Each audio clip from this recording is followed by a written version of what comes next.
Et surtout, bien profiter de ses parents, tant qu'ils sont là, les chérir, les gâter, sans compter l'essentiel. Protéger toujours sa famille. Mais le plus important, rire, rire, et toujours rire. Rire, c'est contagieux, et ça ne coûte absolument rien. C'est la réalité de la vie. Je suis content aujourd'hui, je suis en voiture. Aujourd'hui, on va parler que de la famille. Parce que la famille, c'est la base du système dans lequel on vit. Vous voyez, par exemple, aujourd'hui, on a nos parents, on les a plus. Mais rappelez-vous, est-ce qu'il y a mieux que les parents? Moi, je m'en rappelle. Ma mère, elle me disait, mon fils, attache ta chemise, tu vas attraper froid. Je disais, mais maman, de quoi tu me parles? J'attrape jamais froid, moi. Et le lendemain, boum, j'avais la crève. Comme ça, c'était toute la journée comme ça. Et les parents, il n'y a pas comme les parents, il n'y a pas comme le père et la mère. Le père et la mère, ils sont, même si c'est mieux qu'une femme ou qu'un mari, ça n'a rien à voir. C'est ancré en nous. Et sachez une chose, je vais vous donner un conseil pour ceux qui ont encore leurs parents. Quand votre mère ou votre père vous appelle, ne dites pas je te rappelle dans 5 minutes et vous ne rappelez pas. Parce que moi je me rappelle quand je faisais ça à ma mère, la pauvre qui est plus de ce monde, quand elle me disait ne me rappelle pas. Pourquoi? Parce que je sais que tu ne vas pas me rappeler dans 5 minutes. Et je sais que ça lui faisait de la peine. Alors sachez une chose, que dans cette vie, dans ce monde dans lequel on vit, on a besoin de nos frères, nos sœurs, notre père, notre mère, notre famille. Parce que la famille, c'est sacré. C'est pas sacré, c'est même plus que sacré. Et sachez une chose, que dans ce monde, toujours, si on n'a pas de famille, on finira seul. Regardez, vous prenez par exemple Belmondo, il a une vie de rêve, show business, la star, il avait une famille solide. Regardez comment on lui fait des éloges toute la journée. Aujourd'hui, Bernard Tapie. Bernard Tapie, ça m'a fait de la peine. Mais c'est quoi sa force? Qu'est-ce qu'il a fait durer?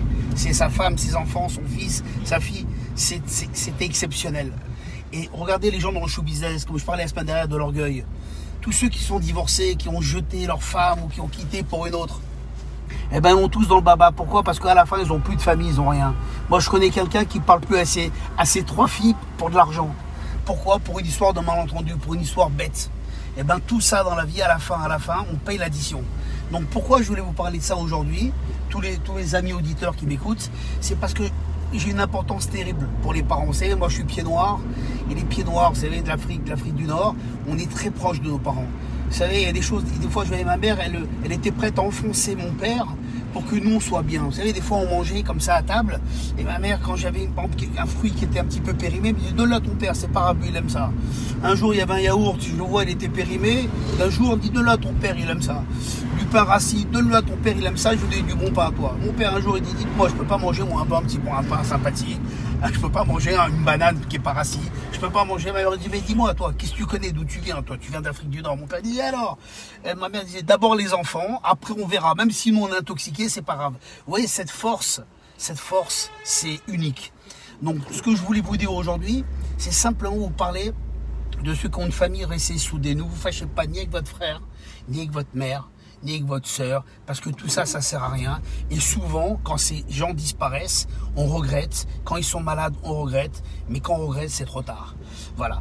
Donc c'est tout. Je ne vais pas épiloguer là-dessus. Je veux juste quand même un petit peu reparler de Bernard Tapie, qui est pour moi un homme exceptionnel. C'est un patron.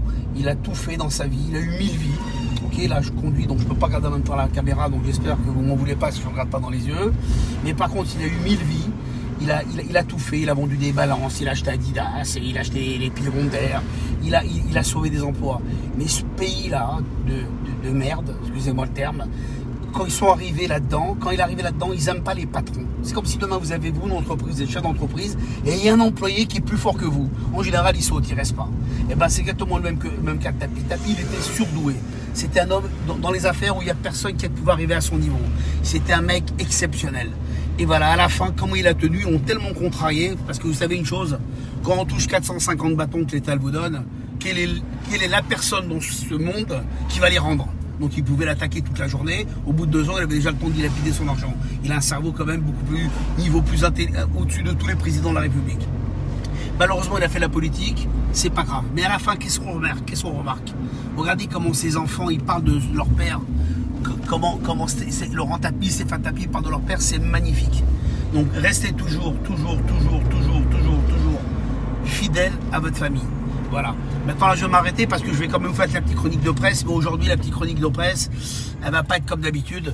Parce qu'aujourd'hui, j'ai pas envie de regarder ce qu'il y a à l'intérieur. Vous voyez ici, là, par exemple, ok, je sais pas si tu arrives à voir quand tu confies, mais est-ce qu'on voit bien? Ça va, on voit bien. Charlène et Albert de Monaco, la guerre des nerfs. Ceux-là, ils sont milliardaires. Il y a plein d'oseilles de partout. Et ils sont en train de nous emmerder sur la première page de gala.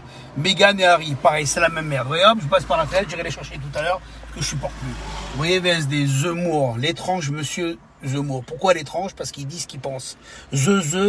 T'es un patron, tu vas réussir, tu vas tous leur mettre dans le baba. Juste change un peu ton look, parce que les petites oreilles comme ça en pointe, c'est pas terrible. Essaie de les écraser un petit peu. Ensuite, la razzia Zemmour, il est partout dans Valeurs. Les secrets d'un phénomène politique, la mue d'un homme en candidat. Lui, voilà, son petit profil, il parle, tout ce qu'il dit, tout le monde dit c'est incroyable de le dire, mais c'est tellement vrai qu'il a raison d'insister. On balance tout, on ira chercher tout à l'heure. Attention au cycliste, ça a failli se casser la gueule. Maintenant là, on parle de Vincent Cassel en famille. Vous voyez, toujours il s'éclate en famille.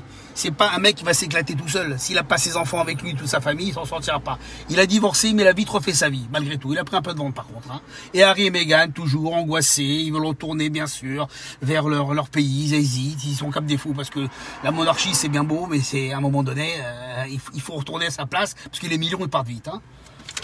Et Closer, je l'adore, sa femme refuse de divorcer. Quelle est la femme aujourd'hui, ok, qui bientôt peut-être son mari peut être président de la République, elle va vouloir divorcer. Bon, il a un peu tafardé dans la mer, bon, c'est pas méchant, et ça fait 25 ou 30 ans qu'il est avec elle.